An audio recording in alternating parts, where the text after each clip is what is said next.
আসসালামু আলাইকুম। সো আমি যদি আমার গত 2 দিন আগের আমার রুটিনটা শেয়ার করি, তো ওই দিন আমি ঘুম থেকে উঠছি 9টার দিকে। 11টা পর্যন্ত আমাদের ভার্সিটির যে প্রেজেন্টেশন ছিল, ওই দিনের প্রেজেন্টেশনের স্লাইড বানাইছি।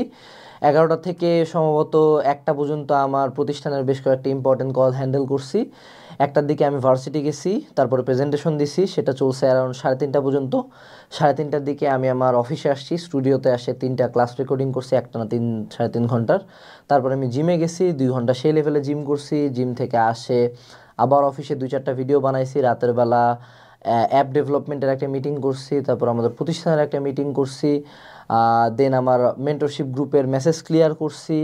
তার পরবর্তীতে সম্ভবত আমার যারা পার্টনার আছে বা যারা না, যে যে পার্টনার আছে তার সাথে কথাবার্তা বলে, ফোনে কথা বলে আমি ঘুমায় গেছি। এই তো। তো আমি ঘুমাইছি অ্যারাউন্ড 3টা-4টার দিকে হয়তো বা, তারপরে আমি ঘুম থেকে উঠছি আবার সম্ভবত 9টার দিকে। তো আমার এটা ছিল ওই দিনের daily routine. So on an average আমার পার ডে যদি আমি আমার হিসাব করি, পার ডে আমি প্রায় 10 ঘন্টার উপরে মানে regular work, study, research, gym সব কিছু মেনটেন করার চেষ্টা করতেছি। তো যদি যদি এটা আমি অ্যাভারেজ একটা মানুষের ক্ষেত্রে হিসাব করি, এটা হয়তো বা অ্যাভাব অ্যাভারেজ একটা এনার্জি লেভেল। তো আজকের এই ভিডিওর টপিকটা হলো যে হাউ টু স্টে এনার্জেটিক, বা আমি কিভাবে এনার্জেটিক থাকি। প্রথম কথা হলো, আমি কি অনেক বেশি এনার্জেটিক? না। আর আরেকটা কথা হলো যে আমি কি অনেক বেশি হার্ডওয়ার্কিং? আমার মতে হ্যাঁ। আমি আমার যদি পার্সোনাল ওপিনিয়ন বলি, হ্যাঁ, আমার কাছে মনে হয় আমি অনেক বেশি হার্ডওয়ার্কিং। কেন মনে হয়? কাজ এটা হয়তো বা প্রত্যেকে আমরা দেখি দা রক বা অনেক সাকসেসফুল মানুষজন বলে হার্ডওয়ার্কিং। আমি হয়তো অনেক সাকসেসফুল কেউ না। আমার জাস্ট এই ভিডিওটা বানানো এই উদ্দেশ্যে যে খুব নর্মাল একটা মানুষ, আমি একজন জাস্ট একটা ভার্সিটিতে পড়া একটা স্টুডেন্ট। সো ভার্সিটি একটা স্টুডেন্ট বা নর্মাল একজন মানুষও চাইলে অনেক বেশি পরিশ্রম করতে পারে, কিন্তু দেখা যায় যে অনেক পরিশ্রম করতে চাইলে আমরা অনেক সময় এনার্জি পাই না। সো আমার ক্ষেত্রে আমি আমার পার্সোনাল এক্সপিরিয়েন্স থেকে শেয়ার করার চেষ্টা করব যে আমার ক্ষেত্রে কোন কোন ফ্যাক্টরগুলো আমার এনার্জি লেভেল ইনক্রিজ করতে কাজ করে, বা কীভাবে আমি এত সারাদিন এনার্জেটিক থাকি। তো এখানে কয়েকটা ফ্যাক্টর আছে। প্রথম যে ফ্যাক্টরটা, সেটা হলো আমার মতে ফিজিক্যাল ফ্যাক্টরটা আমাদেরকে কনসিডারেশনে নিতে হবে। আমি যে এত কাজকর্ম করব, বা আমি পরিশ্রম করব, জিম করব, পড়াশোনা করব, ভিডিও বানাবো, বা বিজনেসে টাইম দেবো, বা স্টাডি করব, যা করব, আমার এই পুরা কাজটা করবে কি? আমার বডি, আমার মাসেল, আমার ব্রেইন, আমার সিস্টেম। সো আমি যদি আমার বডিকে ইনাফ পরিমাণে ফুয়েল না দিই, আমি যদি সারাদিনে শুধুমাত্র পিৎজা, এক স্লাইস রুটি, কোনো মতন একবেলা ভাত টাত খাই, আমি যদি সারাদিন দৌড়ায় বেড়াই এবং আমি আশা করি যে না, কোনো এক অলৌকিক কারণে আমার শরীর শক্তি পায়ে যাবে, এটা কিন্তু কখনো হবে না। যদি আমি উদাহরণস্বরূপ বলি, রিক্সাওয়ালা আমাদের যদি দেখি, বা গ্রামে যারা হলো মাঠে ঘাটে কাজ করে, তারা দেখবেন যে পাট শাক দিয়ে হলো 2 প্লেট ভাত খাচ্ছে। কেন? কারণ হলো যে সে জানে যে আমি যখন মাঠে একটানা কাজ করব, my body needs fuel. So আমি যদি আমার বডিকে ফুয়েল না দিই, আমি যদি সারাদিনে খাবার দাবার ঠিক মতো খাচ্ছি না, আমার কোনো নিউট্রিশিয়াস ফুড নেই। আর একটা পয়েন্ট হলো নিউট্রিশিয়াস ফুড। আমি ডিম খাই না, আমি দুধ খাই না, আমি সারাদিন আইদার পিৎজা, বার্গার, কোনো মতন এক স্লাইস খায়, একটা কোক খায়া চলতেছি। অবভিয়াসলি আমার বডি জন্য এগুলা ভালো কোনো ফুয়েল না। আমি যদি চিন্তা করি উদাহরণস্বরূপ যে আমি একটা পচা তেল দিলাম, ডিজেল দিলাম, অকটেন দিলাম, আমার অবভিয়াসলি অকটেনে আমার গাড়িটা ভালো চলবে। ঠিক তেমনই আমাদের বডির জন্য ফুয়েল দরকার। আমার বডিকে ভালো পরিমাণে এবং ভালো কোয়ালিটির ফুয়েল দিতে হবে। সো আমি পার্সোনালি প্রচুর খাওয়া দাওয়া করি, এটা হ্যাঁ জিমের সাথে কানেক্টেড। বাট আমি যে পরিমাণে খাওয়া দাওয়া করি, আমি যদি ওই পরিমাণে মোটা হইতাম, আজকে আমার ওয়েট অ্যারাউন্ড 100 কেজির উপরে হওয়ার কথা ছিল, বাট সেটা কিন্তু হয় নাই। আল্লাহর রহমতে আমি যথেষ্ট পরিমাণে ফিট আছি। এটা গেল প্রথম পয়েন্ট, যে আমার ফুয়েল দিতে হবে। দ্বিতীয় যে পয়েন্টটা, সেটা হলো আমার সিস্টেমকে ঠিক রাখতে হবে। একটু চিন্তা করতে হবে যে আমাকে যদি একটা গাড়ি, আমি যদি চাই যে একটা গাড়ি তার ম্যাক্স পারফরমেন্সে চলবে, আমি গাড়িটাতে তার হাইয়েস্ট স্পিড তুলব, অবভিয়াসলি গাড়িটাকে ঠিক রাখতে হবে, গাড়িটার মেইনটেনেন্স ভালো করতে হবে। গাড়ি যদি আমি সারা বছর চালাই বারে কোনো ঠিকঠাক না করে, কোনো টেক কেয়ার না করি, কোনো ইম্প্রুভমেন্ট না করি, কিছুই না করি, তাহলে কিন্তু গাড়ি ভালো ঠিক মতো চলবে না। তো ঠিক তেমন আমাদের বডির একটা মেইনটেনেন্সের ব্যাপার আছে। আমি যদি অসুস্থ থাকি, আমি অনেক স্টুডেন্টদের ক্ষেত্রে দেখি যে সে অসুস্থ, সে রাতে ঘুমাইতে পারে না, এই রোগ, এই শোক, হ্যান ত্যান প্যান, অনেক হাজার প্রকার রোগ তার শরীরে বাসা বাঁধছে। অথবা সে আলটিমেটলি নিজের কোনো টেক কেয়ারই করে না। এই যে জিমের একটা ফ্যাক্টর আছে, যে আমি যদি এক্সারসাইজ করি, it's proven science, it's basic common sense, যে আমার একটা নর্মাল মানুষের চেয়ে অবভিয়াসলি এনার্জি লেভেল, দম, শক্তি, মেন্টাল ডিটারমিনেশন বেশি হবে। জিম বা এক্সারসাইজ, জিম মানে কি আমাকে 200 কেজি তুলতে হবে এমন না তো। আমি বেসিক এক্সারসাইজ করি, স্কিপিং হইতে পারে, দৌড়ানো হইতে পারে, সুইমিং হইতে পারে, ইয়োগা হইতে পারে, এনিথিং গোস। ক্রিকেট খেলা হইতেই পারে এনি ফর্ম অফ এক্সারসাইজ আমার বডি বা আমার সিস্টেমটাকে ঠিক রাখবে, আমার বডি টেক কেয়ার করতে হবে। সো ফার্স্ট অফ অল আমি যেই গাড়িটা বা আমি যেই মেশিনটা দিয়ে কাজ করতে চাই আমার মেশিনটাকে ঠিক রাখতে হবে।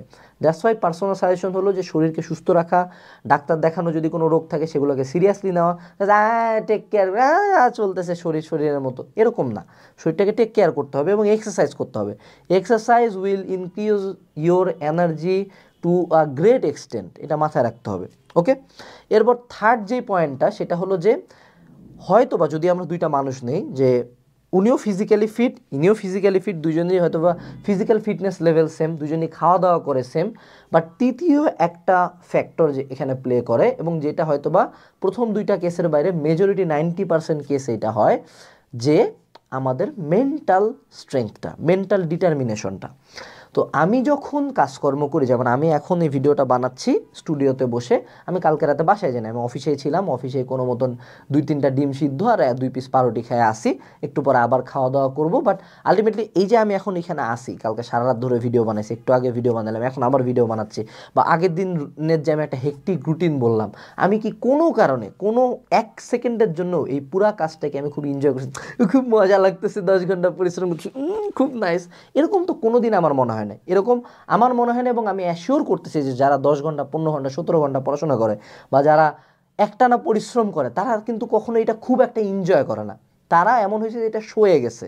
আমার কাছে মনে হয় যে এটা আমার সয়ে গেছে, এটা আমার কাছে ভালোও লাগে না, এটা আমার কাছে খারাপও লাগে না, বাট আমি মেন্টালি ডিটারমেন্ট, এমন একটা পর্যায়ে যে আমাদের উইল পাওয়ার শেষ হয়ে যায়, যখন আমার মেন্টাল স্ট্রেংথ শেষ তখন তখনও ওই কাজটা আমি করতে থাকি। কাজ আমি ধরে নেই যে আজকে যদি আমি এই কাজটা করব মানে করব, এই কাজটা কেন করব, I have reasons to do this, যে আমি জিমে না গেলে আমি সুস্থ থাকতে পারবো না, আমার জিমটা হলো আমার স্ট্রেস রিলিফ করে, আমি যদি ভার্সিটির কাজ না করে আমি পাস করতে পারবো না, অর্থাৎ আমাকে ভার্সিটির কাজ করতে হবে। আমি রিসার্চ কেন করবো, আমি চাই যে না একটা স্কলারশিপের যদি অপরচুনিটি থাকে, এটা আমাকে না করলে আমি স্কলারশিপের অপরচুনিটিটা পাবো না, আমি আমার প্রতিষ্ঠানের জন্য ভিডিও বানাবো, ভিডিও না বানালে কী হবে, আমার প্রতিষ্ঠান চলবে না, স্টুডেন্টরা ভিডিও পাবে না, আমি কোর্স সেল করতে পারবো না।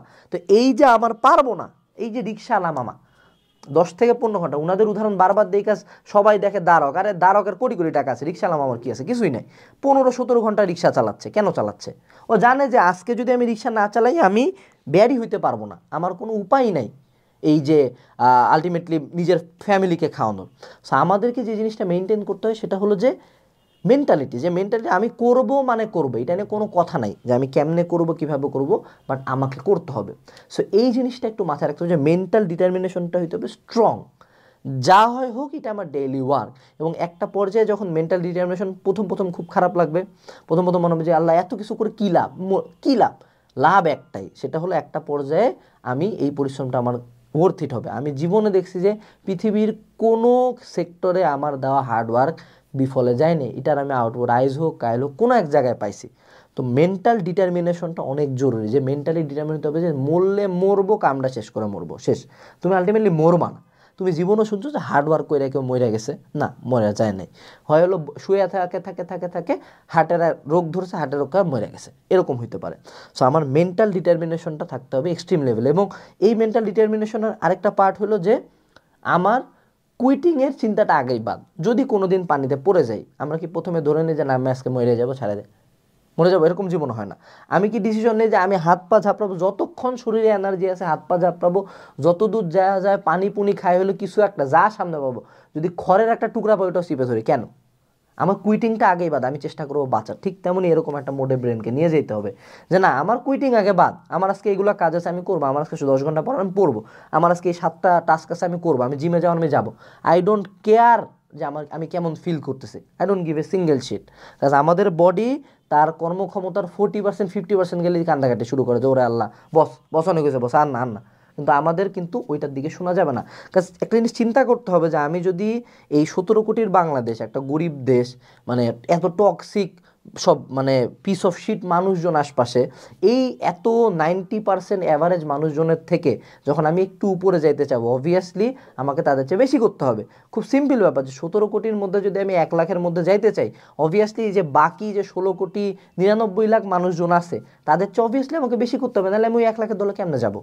তো এরকম বিভিন্ন মেন্টাল অ্যাসপেক্ট চিন্তা করে কাজ করতে থাকতে হবে। লাস্ট বাট নট লিস্ট সেটা হলো যে it's about discipline and habit. ব্যাপারটা হলো যে আমি যদি আজকে হঠাৎ করে চিন্তা করি যে না আমি আজকে 17 ঘন্টা পড়বো বা আমি আজকে সারাদিনে এতগুলো কাজ করব, আমি কি প্রথম দিকে এরকম কাজ করতে পারতাম? বা আমি প্রথম দিকে প্রতিদিন জিম করতে যেতে পারতাম না? আমার এনার্জি লেভেল লো ছিল।